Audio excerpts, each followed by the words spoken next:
여러분, 겨울이 오면 어디가 가장 먼저 따뜻해지길 바라십니까? 손일까요? 얼굴일까요? 아니면 발일까요? 저는 어릴 적에 외할머니 댁 아랫목에서 잠들곤 했습니다. 할머니는 늘 이렇게 말씀하셨죠. 발만 따뜻하면 온몸이 따뜻해진단다. 그때는 그냥 할머니의 말씀이려니 했습니다. 그런데 지금 와서 보니 그게 과학이었더군요. 전 세계는 지금도 더 강력한 난방기를 만들고 있습니다. 더 빠르게 공기를 데우는 기술, 더 높은 온도를 유지하는 시스템을 연구하고 있죠. 그런데 이상하지 않습니까? 가장 오래된 난방 방식 하나가 5,000년이 지난 지금도 세계 최고로 평가받고 있다는 게 말입니다. 그 이름은 바로 온돌입니다. 오늘은 묻고 싶습니다. 우리는 정말 낡은 방식을 고집해온 걸까요? 아니면 이미 가장 앞선 선택을 해온 걸까요? 몇 해 전 캐나다 에너지부 관료 한 분이 한국을 방문했습니다. 겨울이었죠. 서울의 한 아파트를 둘러보던 그가 갑자기 멈춰서 섰습니다. 이상한데요? 난방기가 어디 있습니까? 안내하던 직원이 웃으며 대답했습니다. 바닥입니다. 그는 신발을 벗고 바닥에 손을 댔습니다. 그리고 한참을 말이 없었습니다. 이게 가능한 겁니까? 집 전체 바닥이 난방기라는 말입니까? 캐나다는 한국보다 훨씬 추운 나라입니다. 겨울이면 영하 30도까지 내려가는 곳이죠. 그런 나라의 난방 전문가가 한국의 아파트 바닥을 보고 놀란 겁니다. 왜 그랬을까요? 서양의 난방은 공기를 데우는 방식입니다. 벽난로든 라디에이터든 히터든 마찬가지죠. 뜨거운 공기가 천장 쪽으로 올라가고 사람은 바닥에서 그 공기가 내려오기를 기다립니다. 여러분도 경험해 보셨을 겁니다. 여행 중에 느꼈던 호텔 방에서의 그 묘한 썰렁함, 차가움, 불편함 말입니다. 머리는 뜨겁고 멍한데 발은 시리더군요. 히터를 더 틀면 공기만 건조해지고 목이 칼칼해집니다. 그런데 우리의 온돌은 정반대이죠. 열의 시작이 사람이 있는 곳, 바로 바닥입니다. 바닥에서 올라오는 열은 공기를 거치지 않습니다. 햇빛이 피부에 닿는 것처럼 열이 몸에 바로 전달되죠. 과학자들은 이걸 복사열 난방이라고 부릅니다. 어려운 말 같지만 쉽게 말하면 이겁니다. 공기를 데우는 게 아니라 사람을 직접 덮여주는 방식이라면 표현이 괜찮을까요? 그래서 온돌방에 앉으면 이상한 일이 벌어집니다. 방 안 공기는 그리 뜨겁지 않은데 몸은 따뜻합니다. 건조하지도 답답하지도 않은데 포근합니다. 그 캐나다 관료는 이렇게 말했다고 합니다. 우리는 집을 데우고 있었는데 당신들은 사람을 덮여주고 있었군요. 이 차이가 온돌을 전혀 다른 난방으로 만든 겁니다.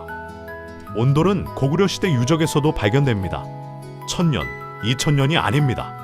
무려 5000년을 이어온 난방입니다. 그런데 이렇게 오랫동안 이어져 온 비결은 무엇일까요? 답은 단순합니다. 온돌은 단순한 난방시설이 아니었기 때문이죠. 온돌은 집의 구조였고 생활 방식이었고 문화 그 자체였습니다. 한국 사람들은 온돌에서 살았습니다. 앉아서 먹고 자고 아이를 낳아 키웠습니다. 손님을 맞이하고 가족이 모여 이야기를 나눴죠. 왜 그랬을까요? 바닥이 따뜻했기 때문입니다. 바닥이 차가운 집에서는 사람이 오래 살 수 없습니다. 특히 노인과 아이는 추위에 먼저 무너집니다.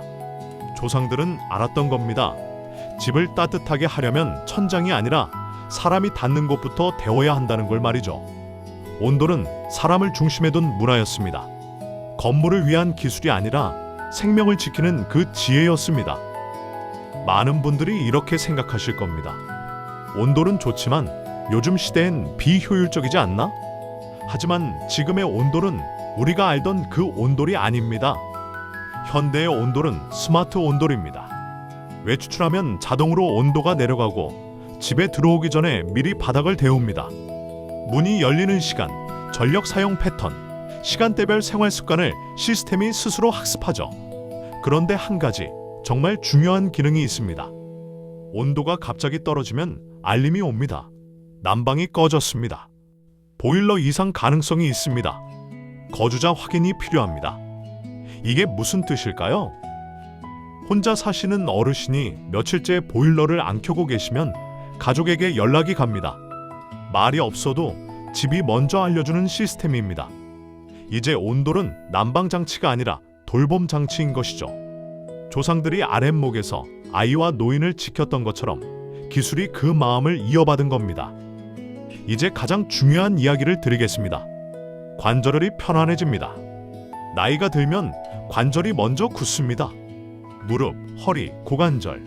아침에 일어날 때 뻣뻣한 느낌 다들 아실 겁니다. 온돌은 이 부위들을 아래에서부터 부드럽게 데워줍니다. 병원에 가면 온열 치료를 받지 않습니까? 온돌은 집 안에서 하루 종일 받는 자연 온열 치료인 것입니다. 혈액 순환이 좋아집니다. 발바닥에는 수많은 모세혈관이 있습니다. 바닥이 따뜻하면 발끝부터 혈액이 원활하게 돌아갑니다. 하체 혈류가 좋아지면 심장의 부담도 줄어들죠. 그래서 옛날 어른들이 이런 말씀을 하셨습니다. 발이 따뜻하면 심장이 편안해. 그게 의학이었던 겁니다. 그래서 잠을 편안하게 잡니다. 노년기에 잠이 얕아지는 이유 중 하나는 체온을 유지하는 능력이 떨어지기 때문이랍니다. 몸이 차가워지면 자꾸 깨게 되는데요. 온돌은 체온을 급격히 올리지 않습니다. 서서히 지속적으로 유지해주는 거죠. 그래서 깊은 잠이 가능한 것입니다. 어릴 적에 할아버지가 새벽녘에 장작불을 지피시면 우리 형제들은 아랫목에서 스르르 잠들었던 기억. 그건 추억이 아니라 과학이었습니다. 그리고 안전합니다. 나이가 들면 추위를 더 잘 느끼게 되는데요. 온돌은 몸을 부드럽게 감싸주지요. 온돌은 노인을 위한 가장 안전한 난방 방식입니다. 그 캐나다 관료는 돌아가서 이렇게 보고서를 썼답니다. 한국의 바닥 난방 시스템은 에너지 효율과 건강 측면에서 북미 난방 방식보다 우수하다. 특히 노년 인구가 증가하는 시대에 적합한 난방 방식으로 판단된다. 그 이후 캐나다뿐만 아니라 북유럽이나 일본에서도 복사열 난방 연구가 시작됐습니다. 바닥 난방, 저온 복사열 시스템. 그들이 연구하는 방향은 이미 우리가 5,000년 동안 써온 방식인 것이죠. 재미있지 않습니까? 우리는 새로운 기술을 배운 게 아닙니다. 우리가 평생 해온 걸 다시 꺼냈을 뿐이지요. 할머니가 불 때던 아궁이, 아버지가 손질하던 보일러, 우리가 당연하게 여긴 그 따뜻한 바닥이 세계 최고였던 겁니다. 외국인들이 한국 집에 와서 가장 먼저 놀라는 게 뭔지 아십니까? 신발을 벗고 들어오면 발바닥에 와닿는 따뜻한 느낌이랍니다. 왜 이렇게 바닥이 따뜻해요? 이렇게 묻죠. 우리는 대답합니다. 원래 그런 거예요. 원래 그런 게 아니었습니다. 세계 최고였던 겁니다. 우리 조상님들은 이렇게 생각했을 겁니다. 어떻게 하면 사람이 덜 아플까? 어떻게 하면 긴 겨울을 무사히 날 수 있을까? 그 답이 바로 온돌이었습니다. 기술은 변했지만 중심은 같아야 합니다. 난방은 집을 따뜻하게 하는 게 아니라 사람을 지키는 일입니다. 지금 계신 곳에서 잠시 발을 느껴보십시오. 따뜻하신가요? 그 따스함이 조상들이 물려준 가장 큰 유산이었습니다. 여러분의 겨울이 늘 온돌처럼 따뜻하길 바랍니다. 건강 행복 한 사발 건행 시청해 주셔서 감사합니다.